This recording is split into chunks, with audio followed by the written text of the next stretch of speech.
Louvado sejas, meu Senhor, por aqueles que perdoam pelo teu amor e suportam enfermidades e tribulações. Benditos aqueles que a suportarem em paz, que em ti, Altíssimo, serão coroados.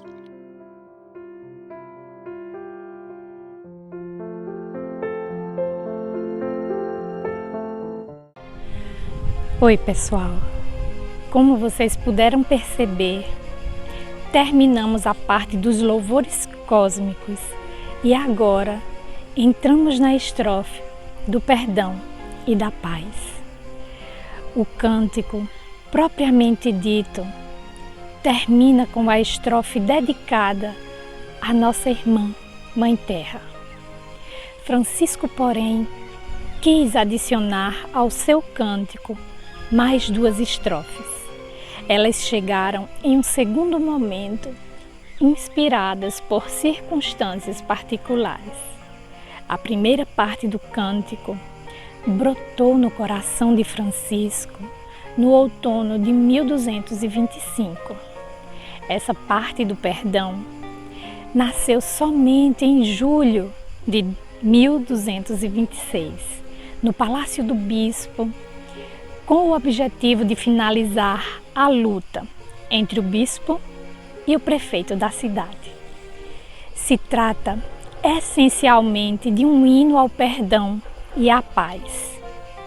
Eloá, a esse ponto, busca um ponto de conexão entre a primeira parte, que era voltada para as realidades da natureza, formando um louvor cósmico, e a segunda parte, que de repente se direciona para a realidade humana e fala sobre o destino do homem ao se relacionar com os seus semelhantes.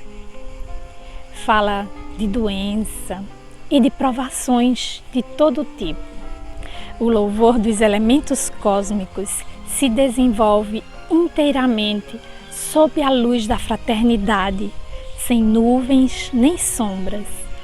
Ao contrário, essa penúltima estrofe nos faz mergulhar em um mundo de tensão, de conflitos e de contrastes. E apesar de todas as diferenças, Francisco fez questão de incorporar essa estrofe no seu Cântico das Criaturas. Daqui, podemos concluir que para Francisco, esses versos estão em perfeita sintonia com todo o contexto do seu poema. Eloá faz então várias indagações para buscar esta sintonia. Não existiria talvez uma busca de reconciliação, seja na celebração fraterna dos elementos cósmicos, que no louvor do perdão e da paz? Para buscar a resposta, Eloá mergulha na análise da vida de Francisco e diz que ele, sendo filho de um mercador, era acostumado com as relações humanas desde jovem. Ele era espontaneamente aberto a todo tipo de troca, era cortês e muito afável. Com a sua conversão, ele simplesmente ampliou esta abertura e acolhimento.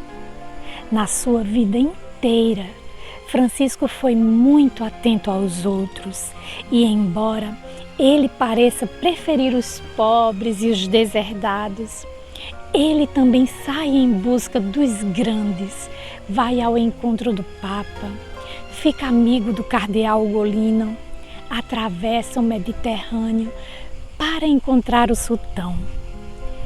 Mais do que a quantidade, precisamos olhar a qualidade dos relacionamentos humanos em Francisco. Francisco não via a multidão, mas o indivíduo. Para ele, cada homem era uma realidade única e por isso era também objeto de um amor único. Então ele se interessava por cada um como se fosse o único ser no mundo Uma segunda característica deste relacionamento era que Francisco se colocava sob a realidade da paz. Para ele, não eram simples palavras, mas exprimem um profundo comportamento de vontade de reconciliação. A paz que ele deseja para todos é o favor divino, o perdão, o retorno na graça do Pai, a amizade divina reencontrada. Enfim, era a reconciliação total com Deus e é também a reconciliação entre os homens e com eles mesmos em um único espírito de misericórdia. Essa é a paz que Cristo veio trazer aos homens. Francisco, então, oferecia sua amizade aos homens, uma amizade feita de afeto e estima, capaz de revelar a eles que são amados por Deus e por eles são salvos, uma amizade que os coloca em paz consigo mesmo e com todos os outros homens. A vontade de reconciliação que inspira e marca todas as relações humanas de Francisco caminha junto com a fraternização e com uma comunhão afetiva profunda com os elementos cósmicos mais humildes. Segundo Eluard, é importante enxergar a conexão entre essas duas realidades na alma de Francisco, se quisermos entender a relação que existe no seu cântico entre a parte cósmica e a estrofe do perdão e da paz. É uma conexão íntima, muito profunda, uma busca ardente de reconciliação. E podemos dizer que, em um certo sentido, essa reconciliação aconteça próprio passando pelo caminho da humilde fraternização com as realidades da natureza. A nossa presença no mundo, neste caso, não deve ser dualista, amando os homens e utilizando a natureza como um objeto, pois a natureza não existe somente ao nosso redor, ela existe também no nosso interior. Nós somos também natureza. Sem acolhermos e amarmos a natureza, não podemos acessar nossas sombras, que assim permanecem abandonadas a si mesmas e não vêm integradas à nossa personalidade consciente, e assim permanecem sem controle e conduzem no inconsciente uma vida surda, clandestina e anárquica, terrivelmente perigosa para a inteira personalidade, impossibilitando nossa reconciliação com nós mesmos e com nossos semelhantes. Vejam, gente, é muito importante. E Francisco assim ama todas as criaturas. Entre eles existe uma comunhão afetiva real, que não é vago sentimentalismo, mas corresponde a uma intuição essencial muito profunda, que o faz viver uma autêntica emoção amorosa e cósmica, com um estupor que nasce sempre novo na alma. Através dessa comunicação fraterna, a alma se relaciona consigo mesma e se abre ao mundo, e então o mundo se abre à alma. As imagens arquetípicas dessas realidades cósmicas não são somente a expressão de um retorno às raízes, mas são também o instrumento privilegiado que permite à alma de reapropriar-se de si mesma por inteiro e profundamente. São o caminho rumo a um renovamento do ser, a partir de uma conversão das forças primordiais da alma, é o instrumento que nos ajuda na descoberta de nós mesmos, para que possamos nos acolher e assim transformar nossas sombras em luz. Assim, essas imagens nos libertam da esfera arcaica, da esfera da satisfação dos nossos instintos e nos libertam, nos conduzindo a um destino mais alto. Transformam em forças de progresso, nos levando para a vida abundante do Espírito. E aqui vale lembrar que a vida em abundância que nos promete o Cristo com a sua vinda, essa vida do Espírito. Ao nos reconciliarmos com as forças vivas em nós, com nossa totalidade afetiva, sob a forma das grandes imagens cósmicas fraternas, nascemos para uma nova personalidade, vasta como o mundo e aberta para a totalidade do ser.